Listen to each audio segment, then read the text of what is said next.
गोंदिया विधानसभा मतदारसंघाकडे। गोंदिया विधानसभा मतदारसंघामध्ये भाजपच्या उमेदवाराचं पारडं जड दिसतंय, त्यामुळे इथले संभाव्य आमदार कोण असणार आहे आपण ग्राफिक्सच्या माध्यमातून अगदी गोंदियाचं राजकारण कसं झालं ते आपल्याला सगळ्यांना माहिती आहे। गोंदियामध्ये विनोद अग्रवाल हे भाजपकडून उमेदवार होते आणि विनोद अग्रवाल यांना पुन्हा एकदा गोंदियाचे नागरिक संधी देतील। संभाव्य आमदार म्हणून विनोद अग्रवाल यांचं नाव पुढे आलेलं आहे, तर गोपालदास अग्रवाल काँग्रेसकडून निवडणुकीच्या रिंगणात होते, परंतु इथं गोपालदास अग्रवालांना पराभवाचा सामना गोंदियामध्ये करावा लागू शकतो।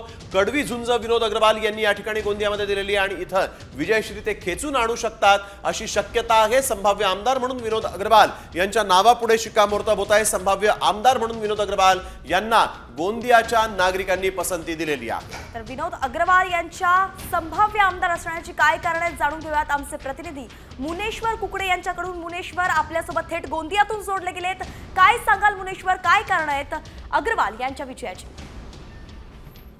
गोंदिया मतदारसंघातून अग्रवाल वर्सेस अग्रवाल अशी दुहेरी लढत आपल्याला सुरुवातीपासूनच पाहायला मिळाली होती।